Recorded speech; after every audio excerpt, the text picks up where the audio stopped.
circunstancias, mira su amor, su grande amor, murió por mí.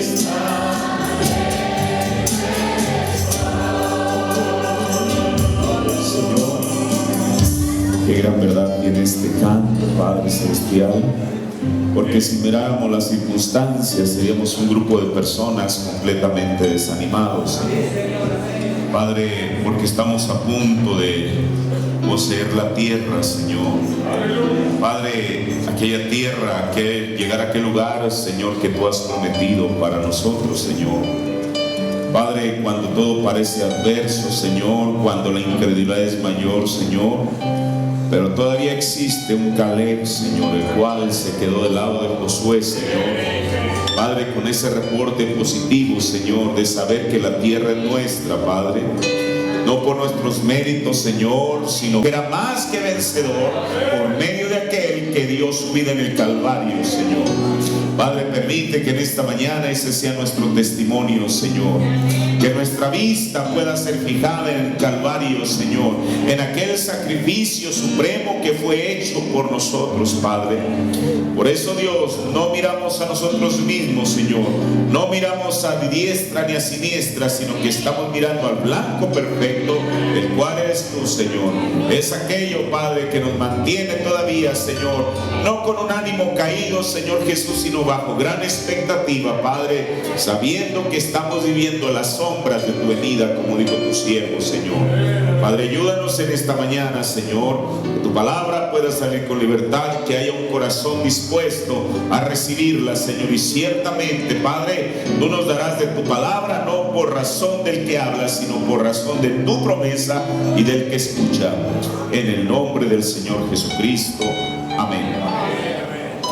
Dios bendiga a cada uno de ustedes en esta mañana. Les saludo en el nombre de nuestro Señor Jesucristo. Vamos a tomar las escrituras en el Antiguo Testamento para continuar con este tema. Ya casi estamos terminando este tema de dimensiones. Estamos abordando la sexta dimensión. Este es el sermón número 43 de esta dimensión, una dimensión muy preciosa. Y bueno, vamos a tomar en Deuteronomio el capítulo 10, el verso 14. Yo creo que ya esta no la sabemos de memoria, de tantas veces que la hemos leído. He aquí de Jehová tu Dios son los cielos y los cielos de los cielos, la tierra y todas las cosas que hay en ella. O sea, Dios tiene el control de todo. Toma ese asiento. En esta mañana quiero repetir un poquito lo que hablamos la última vez, de tal manera que su memoria pueda ser refrescada en las cosas que hemos estado hablando. Miren, la otra vez veíamos que la Biblia dice que después de que el hijo era varón, al cual dio a luz la mujer, sabemos que ese hijo varón es Jesucristo, fue arrebatado para Dios y para su trono. Veamos que en el Antiguo Testamento tanto Miqueas como Isaías vieron a Dios sentado en un trono. Pero el apóstol Pablo nos dice que Jesús no está sentado en el trono, en la misma clase de trono con su realeza, como aquellos profetas del Antiguo Testamento lo vieron, sino que el apóstol Pablo nos dice en Hebreos el capítulo 4 que es en el trono de gracia. Y bueno, eso tiene su razón de ser. Voy a volver a leer esa escritura, ya la leí la otra vez, solamente para recordarle un poquito esto. Dice el apóstol Pablo en Hebreos el capítulo 4, el verso 14. Dice, por tanto, teniendo un gran pontífice. Aquí Pablo nos enseña algo. ¿Qué es un gran pontífice? Es un sumo sacerdote. Por tanto, teniendo, ¿quién? Nosotros. Por tanto, nosotros teniendo un gran pontífice o un sumo sacerdote que penetró los cielos, en aquel desfile que ya vimos de la tierra gloria, donde Jesús cambió a los santos del paraíso a la sexta dimensión. Y no solamente eso, sino que los dejó ahí después que en el Antiguo Testamento estaban bajo la sangre de toros y machos cabríos.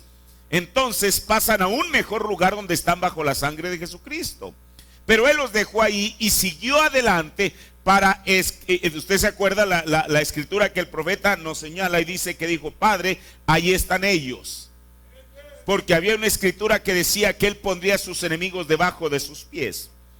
Ahora, entonces ese sumo sacerdote penetró los cielos, o sea, atravesó los cielos, las dimensiones, y luego Pablo nos dice quién es: Jesús, el Hijo de Dios. Retengamos nuestra profesión. Y luego dice él: porque no tenemos un pontífice o un sumo sacerdote que no se pueda compadecer de nuestras flaquezas, mas tentado en todo según nuestra semejanza. Ya vimos que Jesús fue tentado en todo, porque él llegó a ser un ser humano como usted y como yo. Pero dice la Biblia que aunque Jesús fue tentado en todo, no pecó. Ahora, y luego aquí el apóstol Pablo nos da este versículo, hermano, debería infundirle confianza a cada creyente. Dice: lleguémonos o abordemos o acerquémonos confiadamente. ¿A dónde? A ese trono de gracia,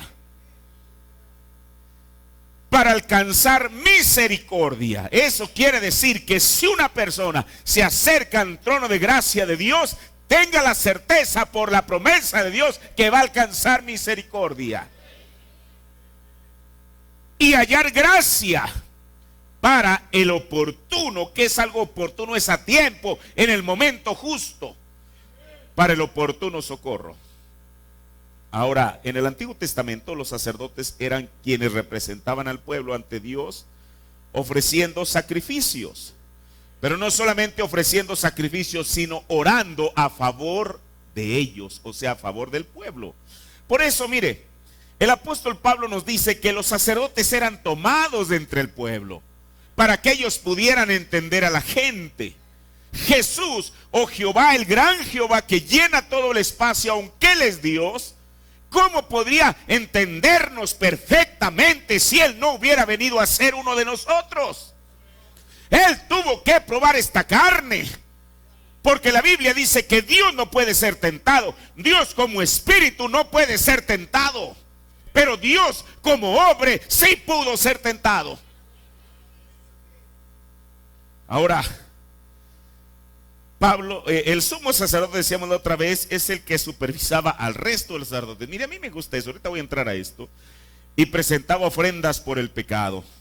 Pablo lo llama el trono de la gracia. Entonces no es un trono como en el que el Señor estaba allá en el Antiguo Testamento. Es un trono es un trono de intercesión, donde se sienta Jesús como el sumo sacerdote para interceder por los pecados de su novia. Eso es verdad. Mire, hace rato yo pensaba en esas dos escrituras que aparecen, que son contradictorias, pero no lo son. Cuando Juan dice que el Hijo de Dios no practica el pecado, no comete el pecado, y por otro lado, unos cuantos versículos más adelante, dice que si dijésemos que no tenemos pecado, somos mentirosos. Entonces, ¿dónde está la verdad del asunto? Bueno, todo tiene explicación en la palabra. Ojalá yo pueda entrar a eso más tarde. Mire, voy a leerle un extracto, ya lo leí la otra vez, en Hebreos, el capítulo 2, parte 3. Estoy tomando lo del final del sermón anterior para poder llevar una secuencia. Dice el profeta, párrafo 288 al 290. Dios no podía sufrir en el espíritu, y esa es una gran verdad. Él tenía que llegar a ser carne para sentir el dolor de la enfermedad. Por eso, cuando usted tiene algo que a veces no es tan sencillo como un dolor de cabeza, Jesús lo puede sanar porque Él mismo tuvo un dolor de cabeza. El profeta dice que creo que después de que sanó a Bartimeo, Él se sentó allí en una piedra fuera de aquella entrada a Jericó porque Él tenía un gran dolor de cabeza. Entonces Jesús sabe cómo entender a cada persona. Dice el profeta de Dios, Él tenía que llegar a ser carne para sentir el dolor de la enfermedad, sentir la tentación de la lujuria, sentir la tentación de desear, sentir la tentación de hambre, sentir el poder de la muerte, para que Él pudiera llevarla sobre sí mismo y pararse en la presencia del gran Espíritu de Jehová, el Espíritu, no el hombre, el Espíritu, para hacer intercesiones para esta vida. Y Jesús tomó eso para poder hacer intercesiones por nosotros, pues Él sabe cómo usted se siente. Mire, hoy en día hay una plaga que está azotando a una gran porción de la humanidad, y no en su cuerpo, sino en la segunda esfera, que es el espíritu. Esa plaga se llama depresión. Y a veces la gente, usted sabe, la depresión, el profeta en la fila de oración la detectó, y él siempre dijo que era un demonio. No es un estado anímico, la depresión es un demonio. Ahora, imagínense, la Biblia nos dice que cuando Jesús estaba en el Getsemaní, Él se deprimió, porque dice la Biblia que se entristeció en grande manera. Cuando una persona aparentemente sin causa entra en un estado de depresión, tenga la confianza que Jesús es poderoso para liberarle, porque Él mismo pasó por eso. No, yo puedo decir, usted puede decir, es que nadie me entiende, y pudiera ser la verdad, pero Jesucristo sí lo entiende, porque Él vino a ser uno de nosotros. Dice el profeta de Dios, y Jesús tomó ese lugar para poder hacer intercesiones por nosotros, pues Él sabe cómo usted se siente. Cuando usted se enferma, Él sabe cómo usted se siente. Cuando usted es tentado, Él sabe cómo usted se siente. Ahora, ¿se han fijado alguna vez cuando nosotros votamos por un presidente? Esto es precioso, hermano, que cada granjero votará por un presidente que ha sido un granjero, porque él sabe la parte difícil de la vida de un granjero. Usted sabe que un hombre, usted podría pensar que un hombre de negocios puede entender a un granjero. No, su vida ha sido distinta, su formación ha sido distinta, pero un granjero sí podrá entender a otro igual que él. Por eso Jesús nos entiende, porque Él vino a ser uno de nosotros. ¿Ven? Él quiere algún hombre que entiende. Y antes que Dios pudiera entender, Él siendo esa gran santidad, como Él aún pudiera entender después que Él condenó al hombre por su santidad, Él condenó al hombre. Y la única manera que Él sabría cómo justificar al hombre era llegando a ser hombre. Ahora, entonces Jesús se sienta en el trono de gracia para poder hacer intercesiones por su novia. Y aquí quiero decir algo.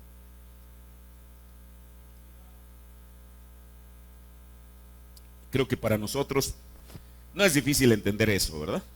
Que Jesús está en el trono de gracia para hacer intercesiones por nosotros. Ahora, veíamos cuando estudiamos la sexta dimensión que ninguno de los santos que están allí en esa sexta dimensión tienen acceso a donde está Jesús. Porque el mismo profeta, él le preguntó o le inquirió a aquel ángel con el cual él estaba platicando que él quería ver a Jesús. Y él le dijo, Él está más arriba, tú no lo puedes ver ahora. Pero el mismo ángel que le dijo eso, le dijo que cuando Jesús viniera, dijo, Él vendrá a ti. ¿Ha leído eso? A ti primero. Ahora, pero mire, aunque los santos que están en la sexta dimensión no tienen acceso al lugar donde está Jesús, hay un personaje que sí va ante Jesús con un propósito. Vamos a la Biblia, en Apocalipsis, el capítulo 12, el verso 10. Apocalipsis 12:10. Y oí una grande voz en el cielo que decía, ahora ha venido la salvación y la virtud o el poder y el reino de nuestro Dios y el poder de su Cristo. Porque, ¿quién? ¿Ah? Porque el acusador de nuestros hermanos. ¿Qué cosa? Este personaje no está interesado por el borrachín de la esquina. No está interesado por el drogadicto, por el narcotraficante, por la prostituta, no. Él tiene en mente algo. Y dice la Biblia que Él es el acusador ¿de quién? De nuestros hermanos, o sea, de la novia del Señor Jesucristo, el cual los acusaba delante de nuestro Dios Ahora, ¿cómo él puede acusar a alguien delante de Dios si no va directamente a la presencia de Dios y mira hacia la tierra y le apunta el dedo y le dice, ¿te fijaste, Señor? Como si el Señor no supiera. Pero él siempre, ahora hermano, eso es un método. Por eso, mire, ahorita yo quiero ver algo, porque esto no es nuevo. ¿Cuál es el propósito de este personaje? Dice la Biblia que él no descansa, sino que de día y de noche está acusando, apuntando el dedo al creyente delante de Dios. Usted dice, ¿eso es verdad? Mire, el profeta dice en el primer sello, el párrafo 362, dice el hermano Branham, luego en Apocalipsis 7 al 9, él lo está citando aquí, luego en Apocalipsis 12, 7 al 9, la escritura que acabamos de leer es Apocalipsis 12, 10, lo cual a esta escritura es a la que se refiere el profeta. Dice, luego en Apocalipsis 12 del 7 al 9, cuando Satanás es echado, el acusador, si lo quiere, entonces ¿quién es el acusador? La Biblia solamente lo llama así, pero el profeta de Dios viene y lo expone, le quita la máscara y dice que ese acusador es Satanás.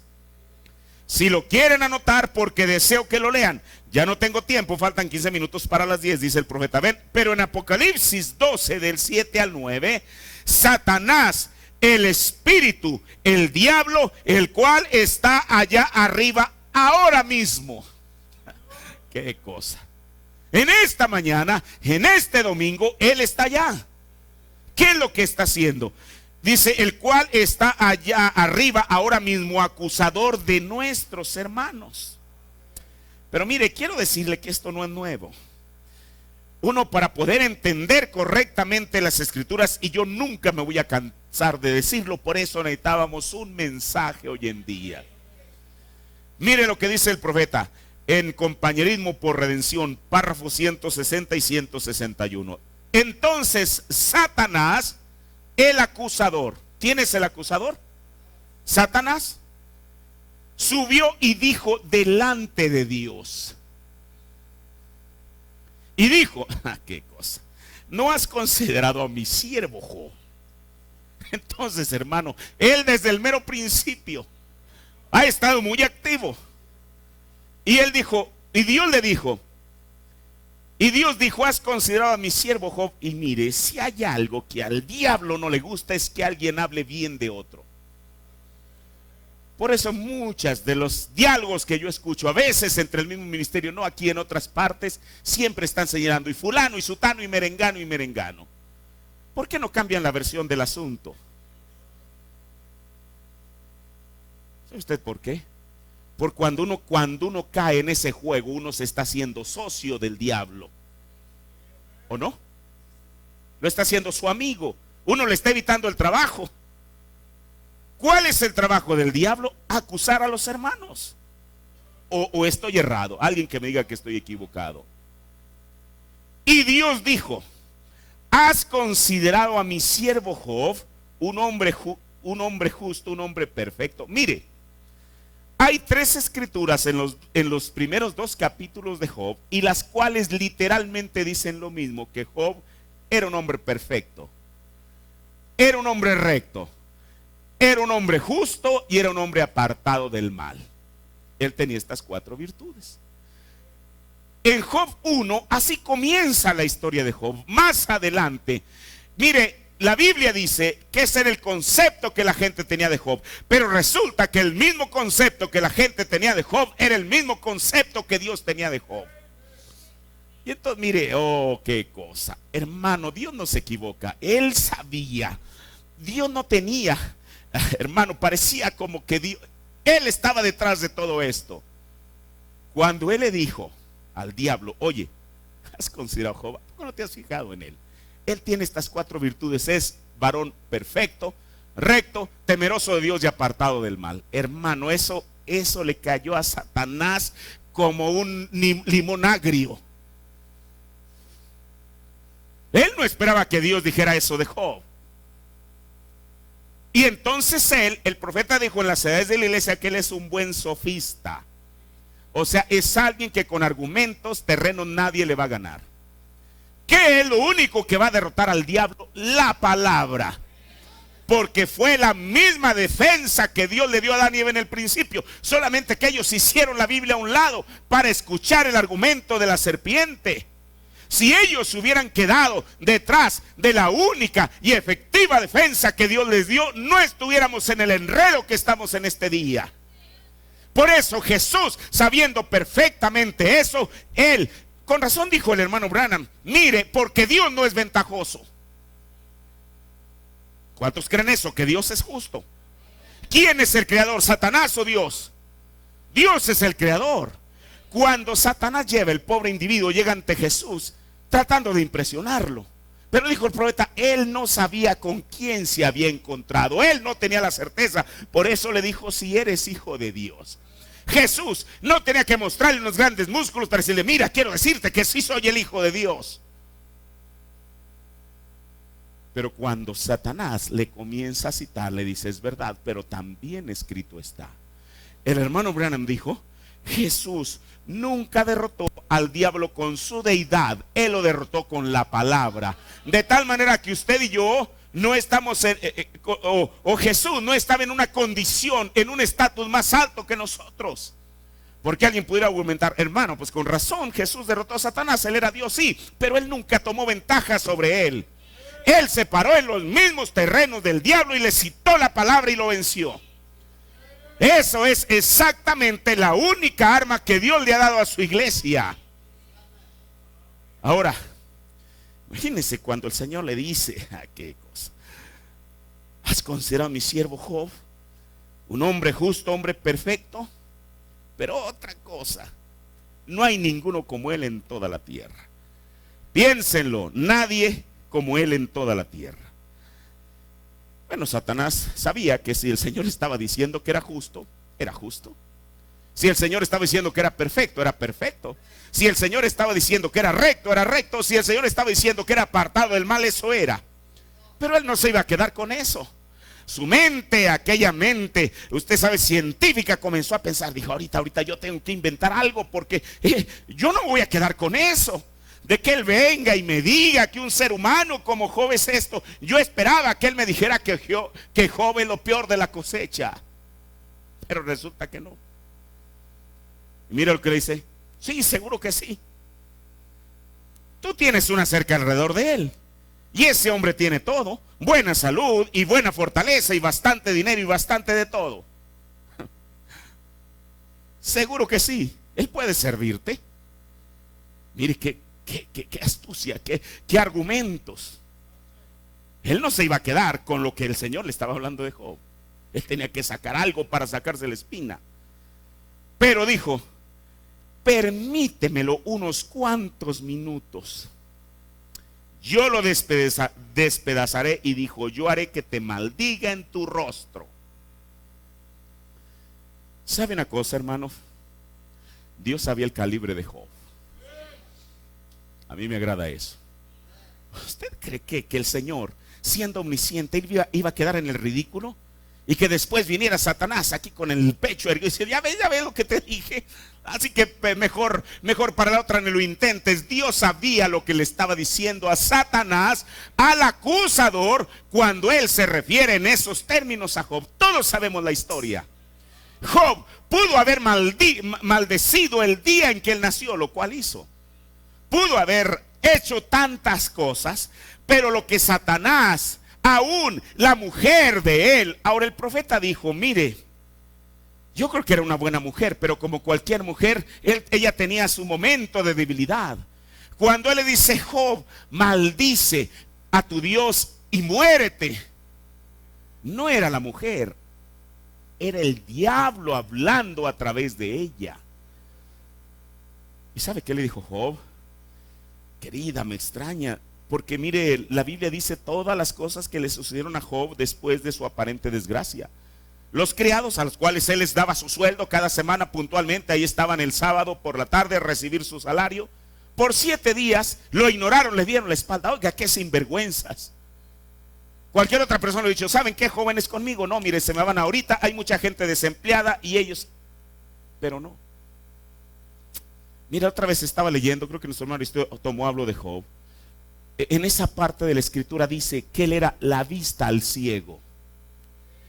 Él dijo que él era el que consolaba al que no podía dar consuelo. O sea, mire, qué calibre de hombre. Cuando la gente necesitaba algo, venía con él, porque sabían que podían obtener de él aquello que necesitaban.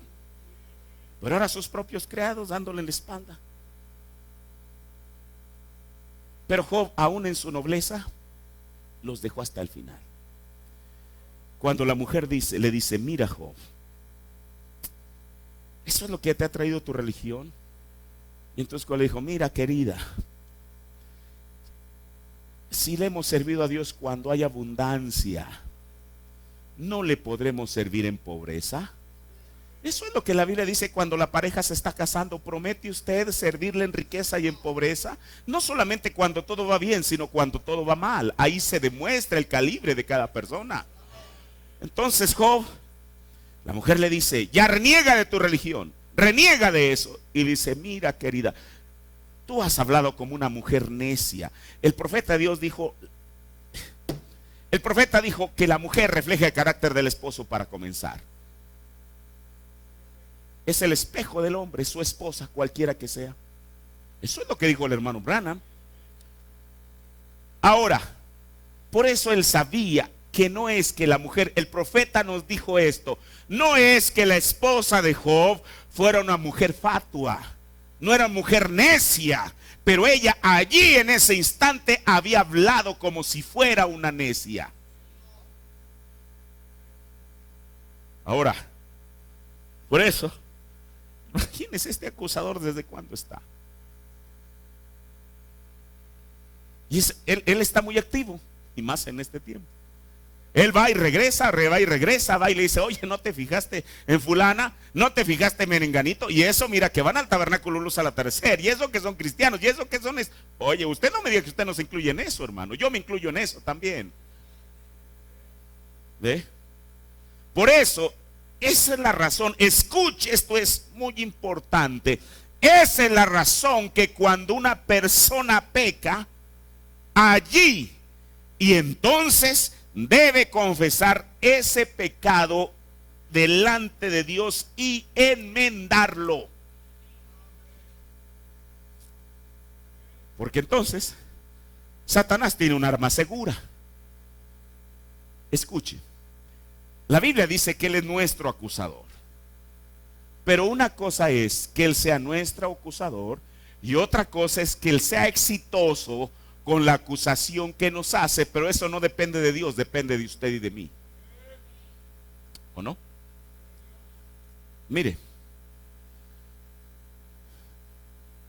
por eso la persona debe confesar allí mismo y enmendarlo de tal manera que Satanás no tenga éxito al acusarlo delante de Dios. Mire, en la mañana mientras yo pensaba en estas escrituras, vino algo a mi mente, una escritura que nosotros ya sabemos y que le hemos leído muchas veces. Usted sabe cuando trajeron a aquella mujercita, la Biblia dice, el argumento de ellos fue, la sorprendimos en el mismo acto del adulterio. O sea, ellos no fue algo que se enteraron por el chisme de alguien. Cuando estas personas que la trajeron, ella estaba en una situación muy comprometida ahí con el hombre. Pero lo que a mí me extraña es por qué no trajeron al varón. Porque si era un adulterio, tuvieron que haberse involucrado dos. Sino que la trajeron a ella, quizá ahí arrastrándola, etcétera, etcétera. Todos sabemos la historia, la Biblia dice que Jesús estaba sentado y estaba escribiendo algo ahí. Yo le he dicho que yo he escuchado ministros, lo cual para mí es respetable lo que cada ministro diga. Dicen que Jesús estaba escribiendo los pecados de ellos. Yo no creo que Jesús tenga que hacer eso, Él se los podía haber dicho en su cara, porque Él lo sabía. Pero entonces, dice la Biblia que los ignoró, estaba escribiendo y como ellos perseveraban, así dice, eran perseverantes, persistentes los hombres, en a ver qué es lo que él iba a decir. Entonces él se levanta y los mira y dice, bueno caballeros, el que esté limpio de pecado, arroje la primera piedra. Y volvió a inclinar el rostro. Y dice la Biblia que desde el más joven al más viejo, hermano, quizá caminando de puntillas para que no se escuchara sus zapatos ahí triturar la arena, se fueron. Después de un rato, estando la mujer ahí todavía, Jesús levanta su rostro, le dice: mujer, ¿dónde están los que te acusaban? Y la mujer le dijo: Señor, no hay ninguno. Ahora escuche, aquí es donde yo quiero traer mi punto. Yo no le puedo poner palabras en la boca a Jesús que Jesús no dijo. ¿Cuántos han leído esa escritura? ¿La ha leído alguna vez en su vida? Ok. Jesús nunca dijo: yo te perdono, ve y no peques más. ¿Dijo así Jesús? ¿Por qué? Yo incluso he escuchado a ministros que dicen: Jesús la perdonó. Bueno, la Biblia no dice eso. Y no quiere decir que no haya sido perdonada. Escuche, esta es la cosa importante. Dios tiene principios a los cuales Él no puede fallar. Si esta mujer fue sorprendida en adulterio, es porque tenía un esposo. Así es. De otra manera hubiera sido fornicación si hubiera sido una mujer soltera, pero tenía un esposo. Jesús le dice: ni yo te condeno. Ellos venían a condenarla. Jesús no la condenó, sino que Él dijo: ni yo te condeno, ve y no peques más. ¿Por qué no le dijo: yo te perdono? ¿Por qué? Porque para ser perdonada, ella tenía que pasar por el proceso de la confesión, porque ella tenía un esposo. Jesús no le iba a dar un atajo. Después, ellos iban a condenarla. Jesús dijo: ni yo te condeno, yo no te condeno. Ve y no peques más. Pero ella tenía que ir y enmendar eso con su esposo. Eso es lo que el profeta nos dijo. Y después de ahí, entonces, el acceso estaba libre para que ella pudiera acudir al trono de gracia y entonces pedirle perdón a Dios, y ella pudiera estar completamente libre de ese pecado. Quizá el acusador era el mismo que estaba inspirando a aquellas gentes aquí en la tierra. Quizá el acusador estaba ahí delante de Dios: Señor, mira qué cosa esta mujer, lo que acaba de hacer. Pero ella no sabía que Dios había provisto una vía para que ella pudiera ser perdonada. Ahora, al ser confesado el pecado, la sangre de Jesucristo actúa como un cloro que lo limpia. En el mensaje, Dios ocultándose en la simplicidad y luego revelándose en la misma, párrafo 409 y 410, dice el profeta: si yo tengo una mancha roja en la mano y la cubro con algo blanco, la mancha todavía está. Por eso, en el Antiguo Testamento, eso era lo que hacía la sangre de toros y machos cabríos. Solamente lo tapaba. Pero dice el profeta: ven, todavía permanece. Pero Dios envió desde el cielo un cloro para el pecado. Era la sangre de su propio Hijo. Y cuando nuestros pecados confesados, mire, a veces nosotros somos muy diplomáticos con Dios. Y porque la palabra pecado es una palabra fuerte, es una palabra dura, es una palabra que pesa, decimos: Señor, perdona mis faltas. Y es verdad, tenemos faltas. Pero ¿por qué no vamos al grano con Él? Señor, perdona mi pecado. El profeta muchas veces lo dijo cuando él estaba orando. Y dice: y cuando nuestros pecados confesados caen en el cloro de Dios, yo creo que Dios apreciaría más eso, ¿no cree usted? La franqueza de una persona. Que no tratáramos, usted sabe, tratar de impresionarlo, aquí a buscar algo que no suene tan fuerte delante de Dios para que no le cause un sobresalto. Dios no se sobresalta con nada, Él conoce mejor todas las cosas. Dice: y cuando nuestros pecados confesados caen en el cloro de Dios, usted trate de hallarlos. Cuando el acusador va delante de Dios y los acusa a usted y a mí, o a mí primero y a usted, para que no vaya a sentir, hermano, no diga eso a nosotros, bueno, yo. Si el pecado es confesado, ¿dónde cae? En el cloro de Dios. El profeta dijo: trate de encontrarlo. Hermano, cuando aquel acusador llega, y antes de que él llegue, la persona ya fue delante de Dios, el Señor le puede decir: oye, Satán, ¿de qué me estás hablando? Esa es una gran verdad. Oye, ¿qué me estás? No, que fulano, ¿dónde fue aquello? Que yo no lo vi, que yo no estoy enterado de eso. Pero eso es solamente bajo la confesión del creyente. El color del pecado regresa a través de los mediadores. Pero mire, esta es la cosa. Yo creo que esto es lo que Satanás mal le hace sentir. El color del pecado regresa a través de los mediadores y a través del tiempo hasta llegar al mismo acusador, Satanás, y allí permanece sobre él hasta el día del juicio. O sea, el pecado no se queda en el aire, regresa a aquel mismo que lo originó, el cual es el diablo. Así que seguramente él debe tener una gran carga en esta mañana. Pero mire, esta es la nobleza de Dios, de que Dios no solamente perdona, sino que también olvida. Mire, en el libro de Miqueas, es un libro muy pequeñito que está ahí en el Antiguo Testamento, casi al final. En el libro de Miqueas, el capítulo 7,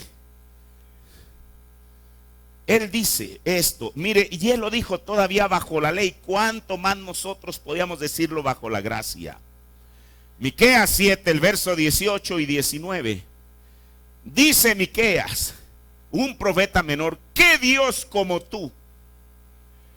Bueno, Dios es grande, Él es omnipresente, Él es omnisciente, Él es omnipotente, Él es toda bondad. Pero ¿qué Dios como tú? Aquí es donde a Miqueas le sorprendía, que perdonas la maldad. Dios perdona bajo la confesión. Pero aquí hay algo más que Miqueas agrega: y olvidas. ¿Qué es lo que Dios olvida? Mire, nosotros como seres humanos fuimos diseñados así.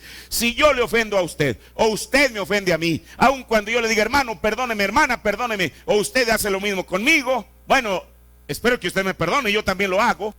Pero en nuestra mente todavía se queda eso. Y en alguna parte Satanás nos pone el espejo retrovisor. ¿Y te acuerdas lo que te dijeron? ¿Te acuerdas lo que te dijeron? ¿Te acuerdas lo que te hicieron? ¿Te acuerdas de etcétera, etcétera, etcétera? Porque uno de los sentidos de nuestro espíritu se llama memoria. ¿Es verdad? Pero Dios es distinto. Dice: y olvidas. ¿Qué es lo que olvida el Señor? ¿Lo puede repetir usted? ¿Qué es lo que olvida el Señor? Lo tiene, estoy leyendo Miqueas 7:18. Y olvidas el pecado del resto de su heredad. No retuvo para siempre su enojo, porque es amador de misericordia. Eso fue en el Antiguo Testamento. ¿Qué tanto no será hoy? Él tornará, Él tendrá misericordia de nosotros. Él sujetará nuestras iniquidades y echará en lo profundo de la mar. ¿Qué es lo que echa ahí? Todos nuestros pecados. ¿Se acuerda usted de aquella historia que habla el hermano Branham, de aquella mujercita que iba a tener una fiesta social ahí en su casa? Y bueno, ella tenía, su padre había recibido el Espíritu Santo y era una persona que estaba siempre en fuego con Dios. Y entonces aquella mujercita, siendo un poco, usted sabe, teniendo su círculo de amigas ahí en algún lugar, las invitó. Pero dijo: hey, mi papá ya lo conozco, nomás es cuestión de que agarre la Biblia. Y entonces va a comenzar a gritar y a hacer un ruido y no va a quedar, no me va a dejar estar aquí tranquila con la charla, el café, el té que vamos a tomar. ¿Qué haré? Ya sé. Bueno, en aquel tiempo no había esta cosa del asunto digital. Quizá tenía una biblioteca llena de libros. Y ella dijo: no, si le doy algún comentario bíblico va a producir el mismo efecto. Si le doy una Biblia, no, ¿para qué pensarlo?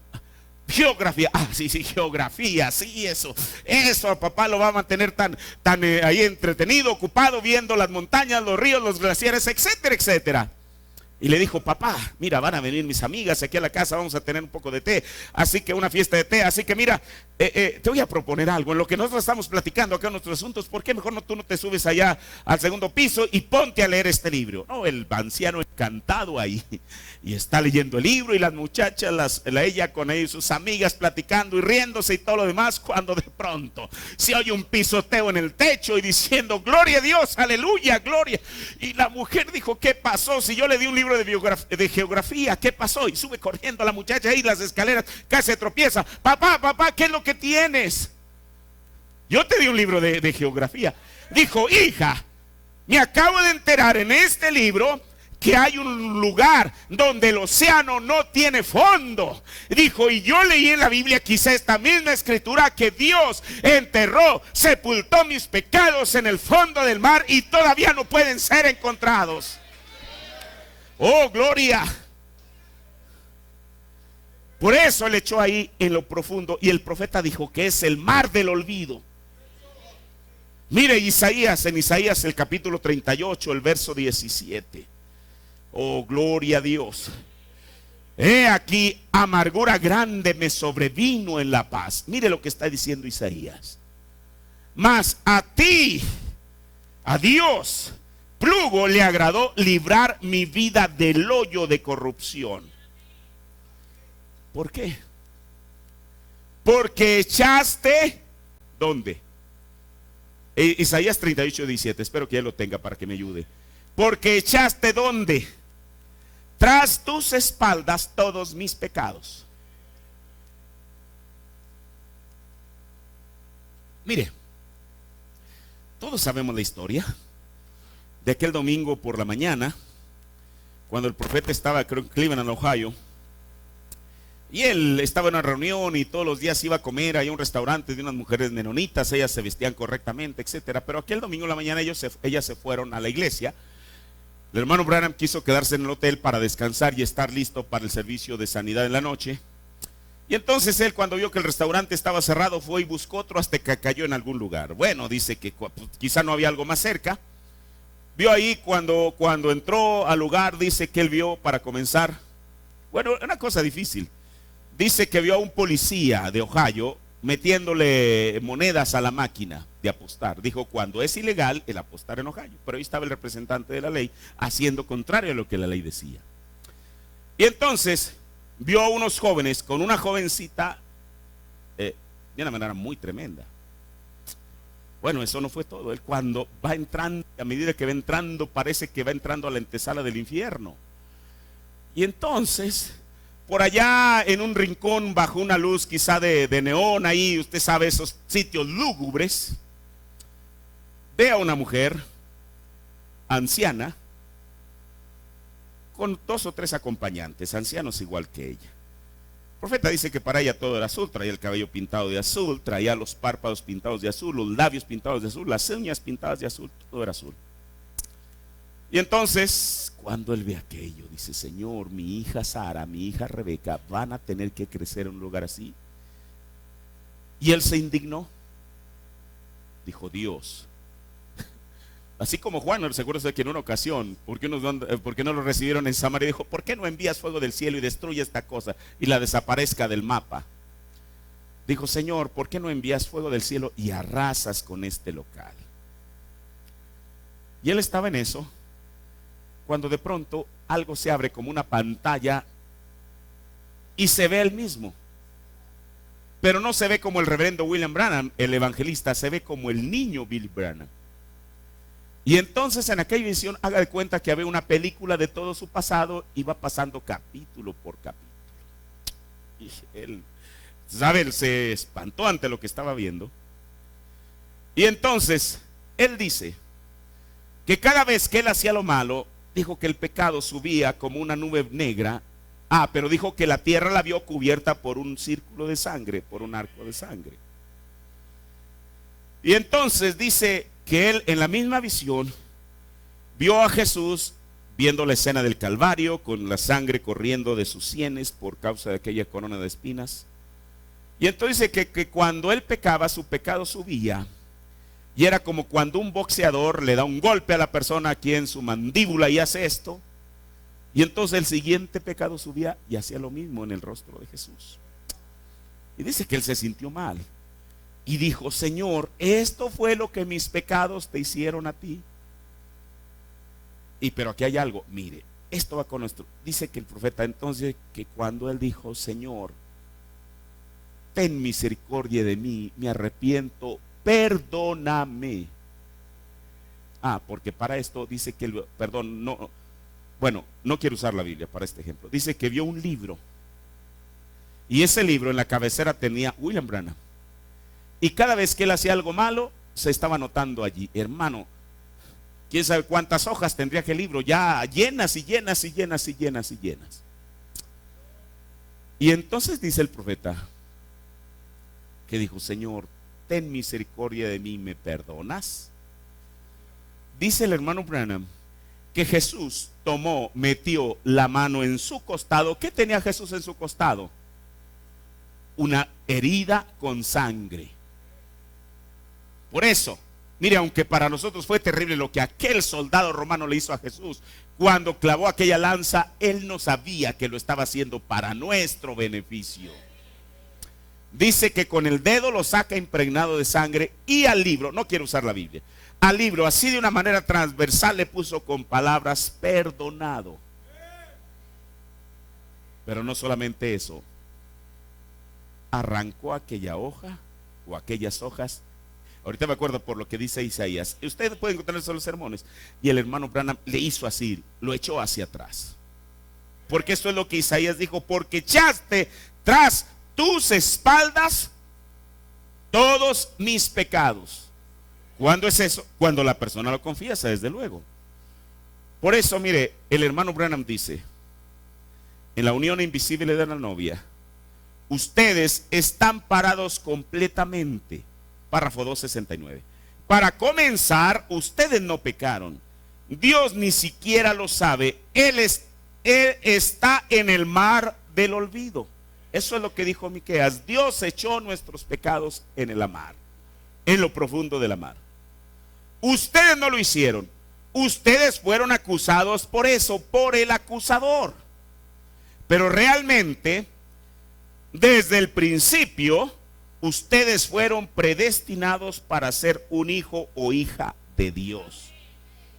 Ustedes están parados allí lavados, y su libro de divorcio ha sido descartado y ha muerto. Está absolutamente fuera de existencia aún de la mente de Dios. Hermano, por eso Satanás, tomándolo el principio de la Biblia, él está activo, yendo y viniendo, pero ¿qué es lo que va a hacer la diferencia? La confesión del creyente. Y dice la Biblia que Dios es fiel para perdonarnos. Así dice la Biblia. Ahora, eso no quiere decir que deliberadamente uno diga: sí, al fin que yo ya ahorita ya me enteré en esta mañana, así que ahorita voy al mundo y me revuelco y todo lo demás, al fin que vengo. Porque mire, el profeta dijo: usted, eso es lo humano. La parte divina de Dios es perdonar. La parte humana, el profeta dijo: usted siembra un pecado y va a cosechar una cubeta llena. Porque la Biblia dice que el camino de un transgresor es duro. O sea, eso tampoco no es fácil. Dios es bueno. Dios le garantiza, no por mi palabra, yo no le estoy dando una falsa esperanza, yo le estoy hablando lo que Dios dijo en su palabra. Dios le garantiza el perdón bajo su confesión. Por eso uno no tiene que ir con el cura. Oiga, mire, no, ¿para qué necesita uno eso? Usted sabe, de acuerdo a aquel hombre que el profeta habla que estaba en la guerra y estaba sangrando, y el capellán, ahí su mayor le dijo: oye, tú estás en una condición muy mala, es mejor que te busques a un capellán. Usted sabe, en el ejército siempre hay ese tipo de personas. Y bueno, por mala suerte le tocó un cura católico. Y hermano, el cura le comenzó a decir, le comenzó a hablar de María, que ella intercedía por él. Le dijo: mire, señor, yo estoy en una condición urgida y desesperada porque en unos momentos se me va la vida. Dijo: yo no quiero que usted me lleve con la secretaria de Jesús, yo quiero ir personalmente con él. No tenemos a alguien que sea un secretario que tenga, mira, usted sabe cómo en lo terrenal, yo soy aquel que te voy a recomendar con Jesús bajo nuestra confesión. Por eso dijo Pablo que nos alleguemos confiadamente al trono de la gracia, porque Él es grande en perdonar, dice la Biblia. Y si usted no cree eso por su propio bien, es mejor que lo crea. No hay agua bendita, no hay un rezo, no hay veladora, no hay nada. Solo la sangre de Jesucristo puede hacer eso. Así que, hermano, el acusador, él va. ¿Hasta dónde? Hasta la séptima dimensión, donde está Jesús, ante ese trono de gracia y misericordia. Pero él no va a pedir misericordia, desde luego él va a acusar, a apuntar el dedo a fulana, a sutano, a merengano, a quien sea. Por eso, mire, sería una cosa deplorable para usted y para mí que nosotros nos convirtiéramos en socios del acusador. ¿Sabe a lo que yo me refiero? Que le ayudáramos en su tarea. Y ya sería mucho que uno dijera: Señor, ¿por qué no mandas un rayo del cielo y destruyes a fulano? ¿Por qué no mandas un rayo del cielo y destruyes a merengana? O quizá no delante de Dios, porque yo creo que en esta mañana sería mucho. Alguien necesitaría estar mal de la mente para que después de eso todavía esté pidiendo no a favor de la persona, sino en contra de la persona. Porque después de todo la Biblia dice que Dios nos ha hecho reyes y sacerdotes. Dijo el profeta: reyes para reinar sobre el pecado, pero para sacerdotes, ¿para qué? ¿Qué es lo que hace un sacerdote? Él intercede, ¿no? Así que mire, por eso yo creo que no deberíamos de convertirnos en socios de Él, ni en una comparsa de Él. Que si Satanás se está acusando, ahí estamos nosotros hablando el mismo idioma de Él. Hermano, ¿a dónde vamos a llegar con eso? Yo encuentro más escrituras que dicen que usted debe interceder a favor de la persona que esté en peor condición, ¿o no? En vez de interceder en contra, decir: Señor, ¿por qué no te lo llevas? Es una lacra. Es verdad. Por eso debemos de tener esa actitud. Mire, el profeta dice, poniéndonos al lado de Jesús, párrafo 130. Ustedes saben la manera del verdadero cristiano. ¿Cuántos en esta mañana creen que son verdaderos cristianos? Usted debe tener esa convicción, ¿o no?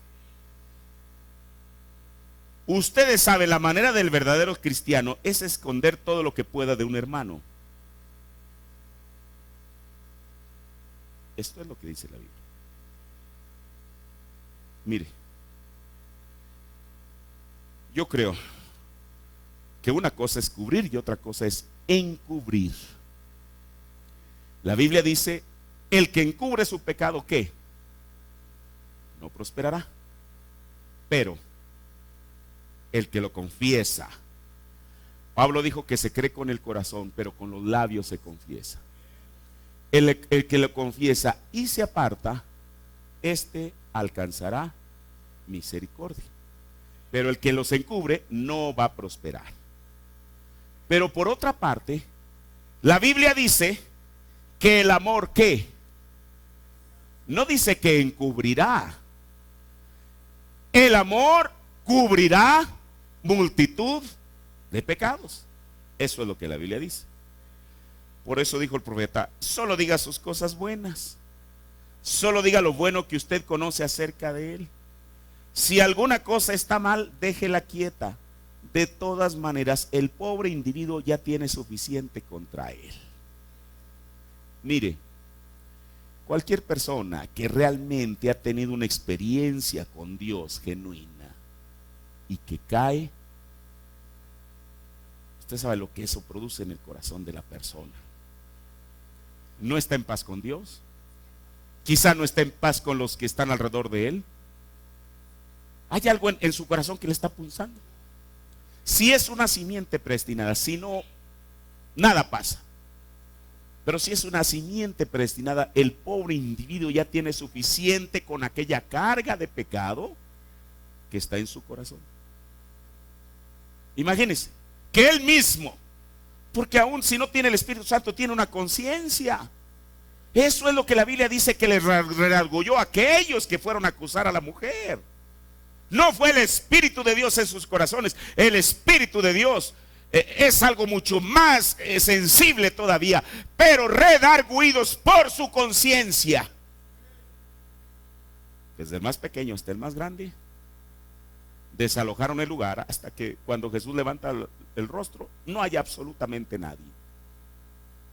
Por eso les digo, ellos sabían, y Jesús también sabía. Por eso, cuando el que esté libre de pecado, entonces su conciencia le dijo, mira, fulanito, es mejor que no estés con esas cosas, tú sabes. Sí, la verdad yo sé. Entonces, hermano, como le digo, quizá de puntillas ahí va saliendo hasta que se desaparece de la vista de Jesús. ¿Qué esperaban? Ellos sabían que si uno de ellos perseveraba, porque la Biblia dice que perseveraban en preguntarle a Jesús. Pero si después de que Jesús les dijo eso, ellos se hubieran quedado ahí parados, sabían que Jesús los iba a exponer, porque los conocía. Por eso, antes que eso sucediera, se fueron y no quedó ni una sola persona.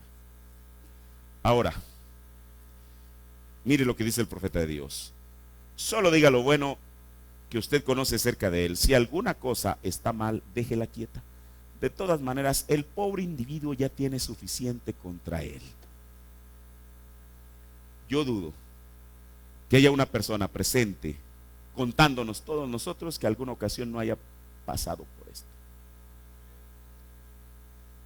Y cualquier persona sabe que no es algo fácil. De todas maneras, el pobre individuo ya tiene suficiente contra él. No trate de tomar una garrocha y hundirlo más en la zanja. ¿Entendemos esto? Yo creo que estas palabras son, hasta una persona como yo las entiendo, creo que usted con más razón. ¿Qué es una garrocha? Un palo. Si está en el hoyo, paz, que no salga, que se quede ahí, que se muera el individuo. No trate de tomar una garrocha y hundirlo más en la zanja. La actitud cristiana, escuche, la actitud cristiana es levantarlo y sacarlo de la zanja. Ven, nunca trate de hundirlo más. Él ya está ahí, trate de ayudarlo a salir. Por eso, Jesús, Él es el sumo sacerdote. Él está intercediendo ahí. Cuando la persona se encuentre en el fango, en el hoyo cenagoso, y puede clamar de su corazón y decir, Señor, ten misericordia de mí. Mire, termino. El profeta cuando nos habla de Bartimeo, Bartimeo, todos sabemos, era una persona ciega. Y dijo el profeta, regularmente, donde está Jesús, hay mucho ruido y alboroto. Por eso yo no creo que en la iglesia bautista, ni en la metodista, y lo digo con todo el respeto, ni en los testigos de Jehová esté Jesús. ¿Cómo la gente puede estar ahí nomás? Usted sabe, como escuchando a un conferencista, quizá moviendo la cabeza si les gusta, o diciendo así si no les gusta. Como decía el hermano el viernes, el Espíritu Santo tiene que producir algo en usted. Y no se diga, hermano, dígame a mí en mi predicación. No, usted le dice amén a la palabra. Así es. Mire, hay una persona, ella probable para estas fechas ya partió. Era una persona que hace unos 20 y tantos años, ella escribió un artículo en una revista de Estados Unidos del mensaje, decía el Billy Branham que yo conocí. O sea, hablando del hermano Branham. Dice que en una ocasión el profeta de Dios está, por eso mire, ante eso, hermano, ninguno de nosotros tenemos ninguna excusa. Dice que ella estaba, estaba en una banca delante donde estaba el hermano Branham y su esposa Job. No era él el que estaba predicando, era otro predicador el que estaba al frente. Y entonces dice que cuando aquel hombre entró en aquello, dice que Billy Branham estaba atrás de ella. Esa era la clase de calibre que era William Branham. Estaba gritando, gloria a Dios, aleluya, ese es mi Dios, ese es mi Cristo. ¿Usted cree que por qué el profeta de Dios se sentaba y diciendo, bueno, yo tengo mejor mérito que los demás? Yo no tengo. Hermano, él era un hombre, era un cristiano a carta cabal. Para mí ese ha sido un ejemplo. Para mí ese ha sido un ejemplo. Ahora, Por eso, cuando una persona cae en el pozo de la desesperación, como dice la Biblia, aún de ahí puede clamar: ah, mire Bartimeo. El profeta nos dice que donde quiera que, bueno, el profeta dijo que donde quiera que está Jesús hay alboroto.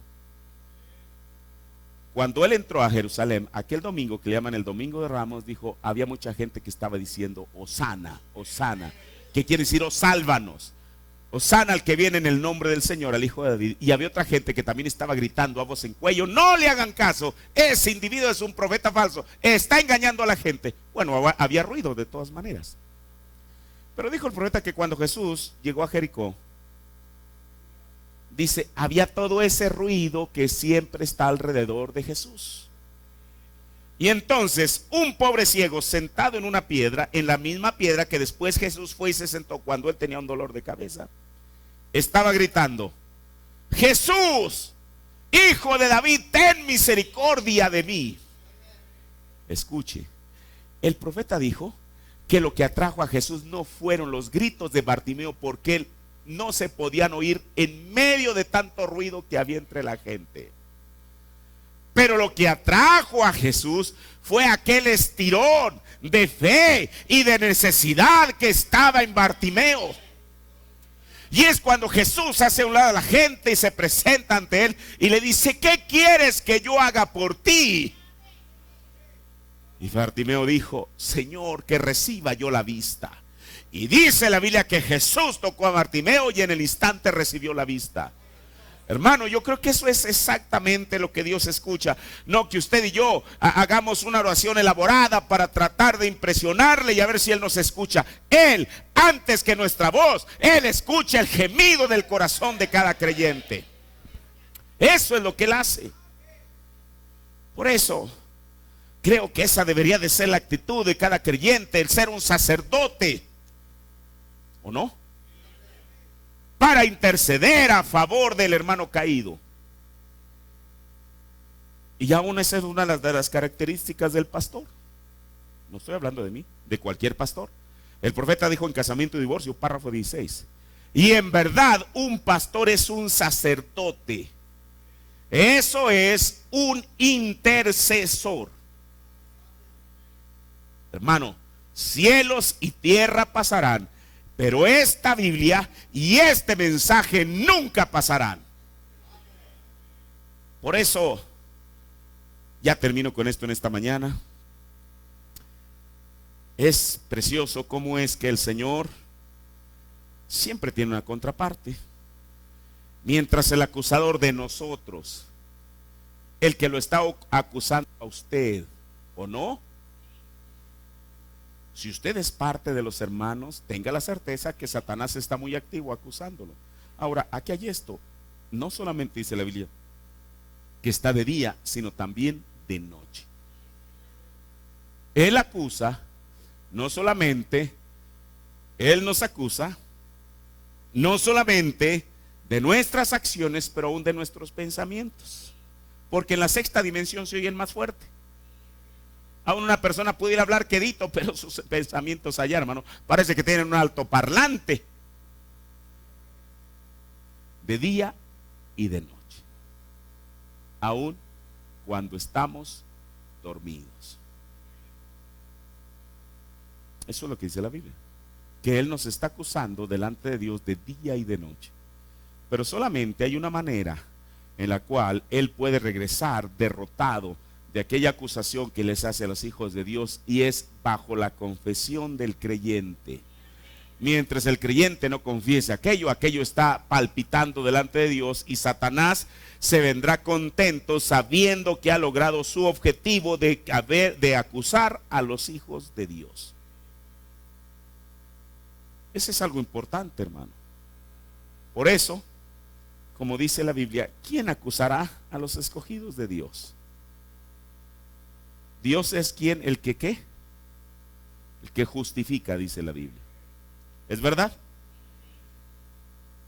Bueno, espero que usted sepa. Así dice la Biblia, hermano. ¿Quién acusará a los escogidos de Jehová? O a los escogidos de Dios. Él es quien los justifica. ¿Qué es la palabra justificar? Como si nunca lo hubiera hecho. Así que no importa cuánto el acusador vaya delante de Dios a decirle al Señor, mira fulanita, mira sutanito, mira merenganito, si ese pecado o esa falta ha sido confesado, ¿qué hace el Señor? Lo deposita ¿dónde? En el mar del olvido, hacia atrás, de tal manera que él ya no pueda regresarse atrás para verlo. Eso es uno de los principios y una de las virtudes del Señor, porque Él es Dios. Entonces, pero le repito, no le ayudemos al diablo. No seamos socios de Él aquí en la tierra. Déjelo que Él haga su trabajo. Él sabrá si es exitoso o no, pero nosotros no le entremos al juego que muchas veces Él nos está tratando de meter. Y a veces la gente, por falta de discernimiento o por lo que sea, cae en ese juego. Yo le aseguro que si una persona cae en ese juego y Satanás no es exitoso, tampoco la persona lo va a hacer. Lo que la persona no sabe es que siendo que es humano, mire, porque Satanás él no tiene principios, hermano. Él puede tener una persona como socio aquí en la tierra y él mismo estar acusando a su socio delante de Dios. ¿O no? ¿No cree usted que usted le hace un favor a él decirle, mira compadre, y mira, no, él no tiene principios? Cuando usted menos lo piense, quizás usted no se da cuenta, también le está diciendo, mira, te fijas de aquel que está ahí en la tierra haciéndome el trabajo, también, mira Dios, mira. Hermano, por eso Dios, Él es Dios. Él es bueno y para siempre es su misericordia. Así que hermano, solamente Él es el único que tiene acceso. Pero bueno, después vamos a continuar. ¿Cómo es que Jesús no solamente está para interceder a favor de nosotros, sino que siendo un sacerdote también, Él puede ser tocado, según lo que dijo el apóstol Pablo, por el sentir. ¿De qué? De nuestras flaquezas, de nuestras enfermedades. Póngase de pie. Vamos a darle gracias a nuestro Dios. Padre, te agradecemos en esta tarde, Dios, por tu palabra, la cual es preciosa, Señor. Y como dice ese canto, dile al diablo que es un mentiroso, porque él es el padre de la mentira. Señor, estas palabras son verdad y estas palabras deberían hacernos estar confiados en ti, Señor. Padre, porque no son las palabras del predicador, es tu propia palabra, Señor. Por eso nosotros podemos descansar, podemos tomarlas en nosotros, Señor Jesús, porque es tu propia palabra, aquella que habla a nuestro favor, Señor. Quizá el enemigo podrá hablar en nuestra contra, pero hay una palabra que habla a nuestro favor, Señor. Padre, yo te ruego, Dios, que estas palabras caigan y penetren en el corazón de cada uno de nosotros. Sabemos que aún en esta mañana tú todavía eres el sumo sacerdote, Señor. A pesar de lo que se diga en alguna parte, tú sigues siendo el sumo sacerdote. Tú todavía estás ahí, Señor, para interceder a nuestro favor. Y te damos gracias, Dios. No merecemos eso, Señor Jesús. Y yo creo que tú no lo haces porque lo merezcamos. Tú lo haces por tu grande amor y por tu gracia, Señor. Gracias, Dios, por ese sumo sacerdote que todavía está intercediendo, Señor. Sabemos que uno de estos días, Señor Jesús, todo eso se terminará, Señor. Y entonces, como dice la Biblia, el que sea santo, santifíquese más, y el que sea sucio, ensúciese más, Señor. Pero Padre, en esta mañana todavía tenemos esa certeza para ir delante de ti, Señor, y alcanzar misericordia, como dice tu palabra. Gracias, Señor, por tu santa palabra, en el nombre de Jesucristo. Amén. Gloria a Dios. Vamos a entonar una alabanza, hermanos. Si usted me pudiera prestar un himnario, alguno de los hermanos. Perdón, sí, aquí hay uno. Sí, ya tengo aquí uno, discúlpenme. ¿Qué me puede dar perdón? Eso. ¿Qué número es?